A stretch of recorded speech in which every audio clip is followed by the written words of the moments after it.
Hi guys, Ren here and welcome to the workshop.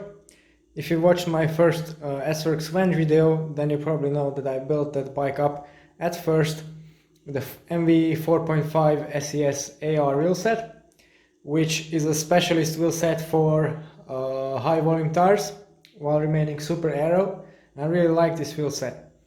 Then I decided to buy an even faster wheelset, the MV SES 7.8, fitted with Continental Grand Prix 5000 tubeless tires, but a customer wanted these wheels in a hurry, so I sold them to him, and for my Venge I got basically no wheel set because I gave the 4.5 ARs to my mother's bike.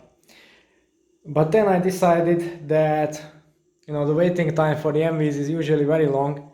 I didn't want to wait that long, so I decided to get back the 4.5s to the Venge and get some more basic aluminum wheels for my mother's bike, because arguably she doesn't ride all that much and the performance gains from an aero wheelset aren't really that important to her.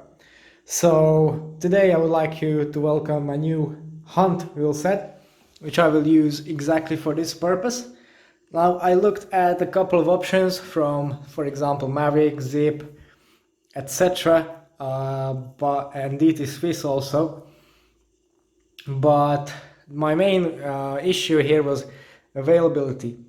Also with Zip's 30 wheel set, if I remind myself for the pair that I used last year for my mother's bike, I didn't really like how it performed in terms of tubeless compatibility, and I would have needed to wait a long time for those. These Hunts were cheap and cheerful, nice and light, nice and wide rim, good availability, compatible with XDR, free hub bodies, so it was a nice choice. In particular, this is the Mason X Hunt 4-season road wheel set. It's a 90mm wide aluminum rim, which has asymmetric profiles, and yeah, they're laced to some pretty standard looking hubs with center lock disc mounts. The wheel set weighs around 1550 grams in this guys and is fully tubeless ready, which is a must nowadays, particularly on a disc brake bike. And yeah, here is the XDR driver, a vital part.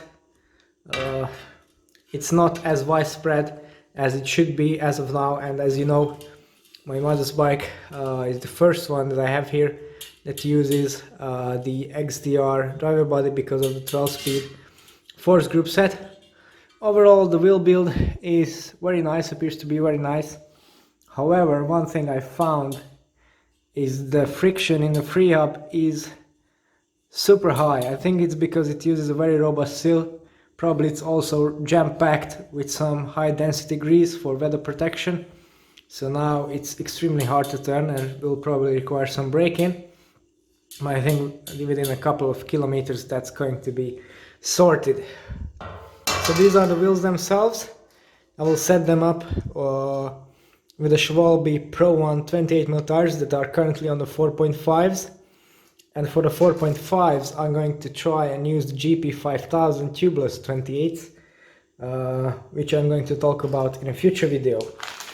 You also get a couple of accessories which are very handy for the Hunt wheel set. So you get 6 bolt adapters for the center lock rotor mount, which always comes in handy in case you have mismatched rotors or anything. You get the cassette spacer, which is handy if you want to fit, for example, an XD cassette. And you get a spoke key, spoke wrench, you get 2 spokes with nipples, spares. I don't actually know what the spoke lengths are. I think they're symmetrical on the front wheel, but it looks like the rear wheel could use the same length spokes too, but I can't confirm or deny that at this moment. As I said, the wheels are fully tubeless compatible and come with some really nice black anodized valves which match the length really well, I think. And they're also pre-taped from the factory, which saves a lot of hassle. So now it's just time to fit the tires and set the wheels up in the bike. So let's get going. Okay, so now I fitted 28mm Schwalbe Pro 1 tubeless tires to the rims, which are the tires that are designed to work with these rims. So unsurprisingly, the tubeless setup was extremely easy and painless. Although I didn't do it with the pump because, well, I don't like doing it with a pump. I just popped the compressor in and the tire went on easily. The valve fits nicely, so everything works as it should. I fitted the wheels into the bike. But then there was a problem, predictably, as almost always with bike stuff. And I've already mentioned the draggy free hub, and it turns out that it was so draggy that the bike actually acted as a single or a fixed gear bike.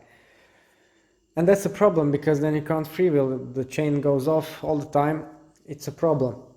I decided to give it a couple of spins just to force it to freewheel, so maybe the extra grease or something will break up.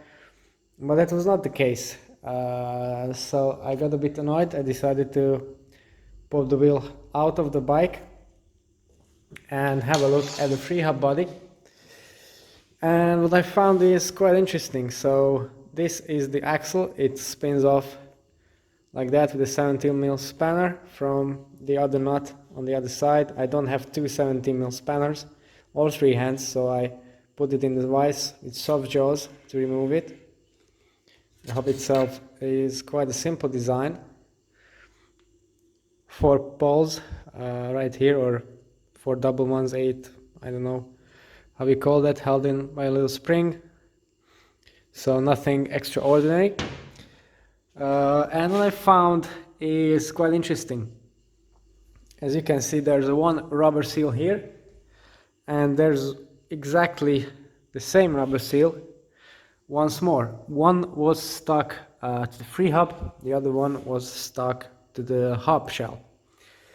So what's the deal with these? I think honestly there should be only one of these present in the hub, and well, I tried to look up some sort of service information on Hunt's website.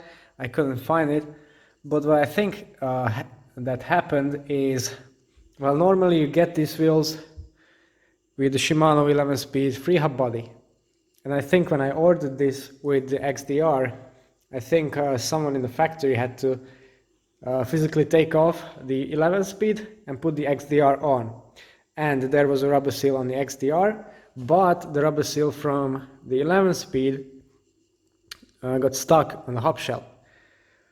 And they put it all together, and then it was too tight, too draggy, because there was one more seal and the two rubber pieces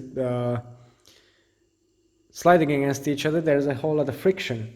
And now when I try to put it together with just one rubber seal, it works perfectly. So I think this is the correct way of installing it. And well, I have one more rubber seal, it looks like, as a spare. So let's try to install the wheel now and see what it does.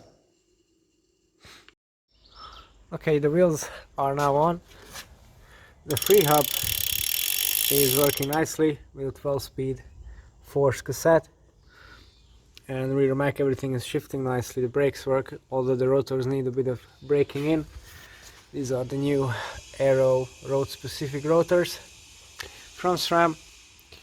I've also measured the tires at 50 psi. They come in at 29.7 millimeters, so pretty wide. But still, this Orbea frame has plenty of clearance for that. Even wider, I think 32s would fit as well, coming in at 33, 34 on these rims. So yeah, the bike is now complete, ready to roll on these new wheels. And I think it's a very good match overall, and yeah, nice complete build. Now, if you'd like to know more about the bikes that I use myself for my training and racing, then don't forget to tune into the channel and subscribe. It's all for today. Thanks for watching, and see you next time.